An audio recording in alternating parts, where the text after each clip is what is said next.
In the old days when we mixed music to sound good. Nobody worried about, in fact, it was really fun to crank up the speakers in the control room, and man, those woofers are in the walls are shaking. Great fun. And nobody really thought about electrical levels and specifications. It was all VU meters, and we knew that there was headroom, and it was kind of cool to like saturate the tape. Those days are over. We're in a different world, and there's a war going on. In fact, there are a couple of wars going on. It started with AM radio trying to be the loudest guy in the block, and then FM did that, and then the records, suddenly all the record producers realized that if they made their records a little louder sounding, maybe it might come out a little louder over the air. Well, all of that's led us to where we are now, which is we have two completely, and I'm talking post-production, not music, we have two completely different directions, a way to approach a mix. And it's funny because I have to do both of them. It's just that I have to do one approach on this job, and then the thing I start tomorrow is the other approach. Those approaches are, we've got film theater, which is you go in a big room with all your friends and eat your popcorn, and the lights go down and the screen's like that, and the speakers are these enormous things, and it's this enveloping, wonderful experience, and you're there, you're in the moment. Dynamics are a great thing. You want a gunshot to hit you in the chest. You want to hear this superb bass drums rattling the room. You want to hear all those things. Now, contrast that. I live in New York City. New York City is a very noisy place. Every neighbor is on top of the other neighbor. You can't get away from the noise here in the city. And when we watch television at home, one of the last things we want to do is to be jamming the buttons on the remote control up and down. And I find sometimes when we're watching movies on HBO and things like that, they're mixed for film theater. They have dynamics. They have this booming, pounding music track, and the dialogue, once the music's done, you got to like crank up the volume again. That doesn't fly for real broadcast work.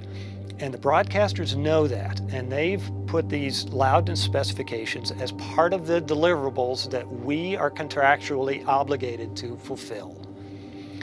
So it's kind of interesting that we're stuck with all these different numbers, minus 22, minus 23, minus 24, minus 27, minus 29, I don't care, minus I don't care. These are all the specifications that I've hit this last year.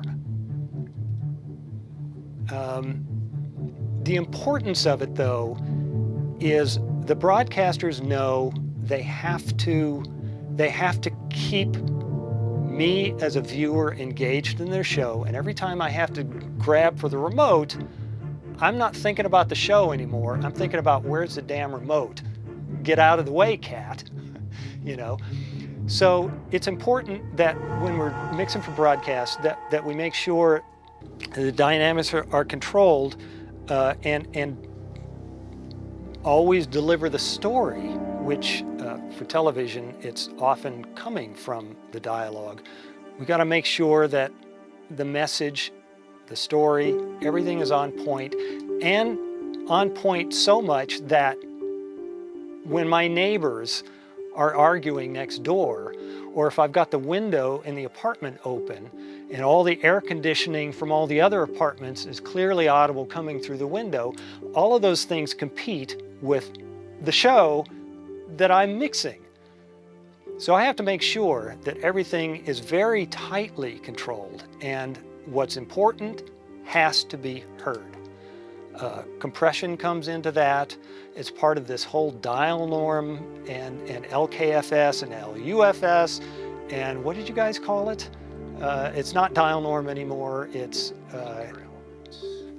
anchor elements, yes, it's the anchor elements. Well, that's what I'm saying, the important elements, the anchor elements are at a nominal level, and always audible, no matter what. And so I think that there's actually a positive behind. I'm annoyed with anchor elements and with loudness specifications because they make my job harder.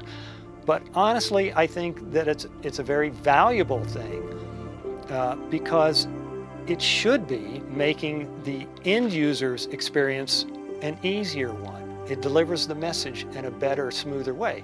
So deep down, I'm really for it. But as an audio guy who's battling the specifications, I'm against it. So it's this duality that I'm constantly fighting, but I know loudness, control, I know it's a good thing. And in fact, I practice it to a very extreme degree sometimes for broadcast.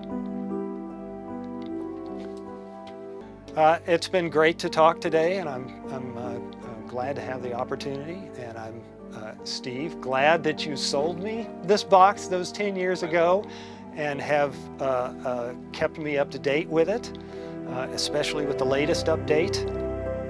And that you guys have made these algorithms, and you've continually upgraded this thing. It doesn't cost me to upgrade the software. I have to buy algorithms once in a while or licenses, but the fact that it's been this workhorse for so many years and that now you've given me a chance to talk about this workhorse, I very much appreciate it. So nice to speak with you. Hope it wasn't too boring. Bye. Thanks, Rich.